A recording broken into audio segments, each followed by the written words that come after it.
Hello, everyone, and welcome. Today, we're diving into the absolutely incredible epic story of the Arabic language. We're going to explore how it grew from ancient desert poetry into this global force that honestly shapes so much of our world today. Okay, let's get right into it. First things first, let's just wrap our heads around the sheer scale here. Right now, over 500 million people speak Arabic. Just think about that. That makes it the fourth most spoken language on the entire planet. Its influence is just massive. And that leads us to the big question we're going to tackle in this explainer. How on earth did one language, born in the deserts of the Arabian Peninsula, manage to travel across continents and through centuries to become what it is today? Well, that's the amazing journey we're about to take together. Now, our guide for this exploration is the fantastic book Step into Arabic, A Simple Learning Journey. We're going to be looking at some of the key ideas from it today, using these slides to help break down this incredible story. And hey, if you want to go deeper, I really can't recommend checking out the book itself enough. You know, every great story has a beginning, and to really understand Arabic, we have to go way, way back before it was written in holy books or spoken in global forums, to a time when its very soul lived in poetry. So, where does it come from? Well, Arabic isn't an island. It belongs to a very old and really influential family of languages called the Semitic languages. Think of it like a family tree that includes other ancient tongues you've probably heard of, like Hebrew and Aramaic. This shared ancestry is so key to understanding its structure and so many of its words. And this slide just illustrates that family connection perfectly. On the left, you've got the Arabic word for peace, salam, and on the right, the Hebrew word, shalom. You can literally hear and see the relationship right there, can't you? They share a common root, a kind of linguistic DNA that connects them across thousands of years. It's fascinating. Now, before writing was common, Arabic was overwhelmingly an oral language, and its highest art form was poetry. And this quote, it really tells you everything you need to know. Poets weren't just entertainers, they were the historians, the moral compasses, the rock stars of their society. The power of the spoken word was absolutely everything. So, let's kind of map this out on a timeline. We see the very first hints of a written script pop up around the 1st century. But for hundreds of years after that, it's really that powerful oral poetry that defines the language.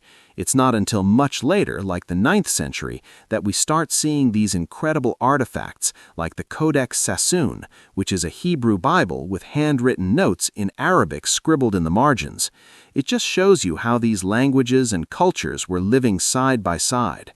Okay, now we get to a pivotal moment, a turning point that takes Arabic from being a regional language to a global one. This is the story of how faith became the engine for its incredible expansion across the map. With the rise of Islam in the 7th century, Arabic becomes the sacred language of the Quran, and as the faith spread, the language traveled right along with it. But look at this chart. This might actually surprise you. The countries with the largest Muslim populations today aren't even in the Middle East. They're in Asia, Indonesia, Pakistan, India. This just shows you the truly global journey this language has been on. This is a really crucial point for any student of the language. It's so easy to connect Arabic only with Islam, but that's just not the whole story. There are millions of Christians all across the Middle East and North Africa who are native Arabic speakers. Their culture, their history, it's all deeply woven into the language. Arabic is a language of diverse peoples, not just one religion. And get this, here's a little fact that blows almost everyone's mind. The Arabic language actually gets a shout-out in the Christian Bible. Yep, in the book of Acts, during the story of Pentecost in Jerusalem, Arabs are listed right there among the many different people who heard the apostles speaking in their own native languages. It's a powerful reminder that Arabic speakers were a key part of the region's fabric long before the 7th century.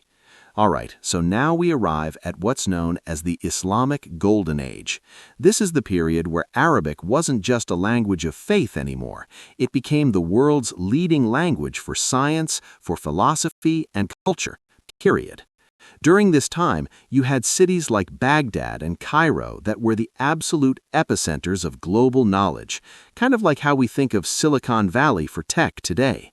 Scholars in these cities were translating all the wisdom of the ancient Greeks, pushing the boundaries of medicine and math, and creating these breathtaking new forms of literature, and it was all happening in Arabic. Let's just zoom in on one of these brilliant minds, Ibn Sina, or as he was known in Europe, Avicenna. This guy was a true polymath, a philosopher, a doctor. His medical encyclopedia was so groundbreaking, it was used as a standard textbook in European universities for more than 600 years. And he wasn't alone. You had other giants like Al-Farabi. He was this incredible philosopher who did something amazing. He took the logic and reason from Greek thinkers like Plato and Aristotle and masterfully wove them together with Islamic theology, creating this profound new way of thinking. But as we all know, no language stays frozen in time. After this incredible golden age, the world started to change, and Arabic had to change right along with it. This next chapter is all about adaptation and evolution. Okay, for anyone learning Arabic today, this is probably the most important concept to grasp. You can think of the language as having three faces. First, you have classical Arabic, the beautiful, historic language of the Quran and all that golden age literature. Then, as it spread, everyday people developed their own unique regional dialects for daily life. And finally, in the 19th century, scholars created what we call Modern Standard Arabic, or MSA, to be a single unified language for things like news, books, and politics. Which brings us right up to today. How does this ancient language actually work in our super fast-paced, digital 21st century world? Let's take a look. This slide is so key to understanding the Arab world today. Think of it like this. An Arabic speaker might read a newspaper or watch the news in MSA, but then they'll turn to their family and chat in their local dialect. MSA is the formal language that unifies everyone, but the dialects, those are the languages of the heart, of home, of music and TV shows. They live side by side in a state called diglossia. And guess what? The evolution is far from over. Today, you have all these new forces shaping the language at an incredible speed. The internet, social media, texting, they're all creating new words, new expressions, and totally new ways for all these different dialects to mix and mingle online. And despite all this deep history, Arabic is more relevant today than ever. The fact that it's one of the 6 official languages of the United Nations is a powerful symbol of its enduring importance in global politics, culture, and diplomacy. It has a permanent seat at the world's table. So, we've journeyed from ancient desert poetry all the way to the halls of the UN. We've seen a language carry faith, science, and art across the entire globe.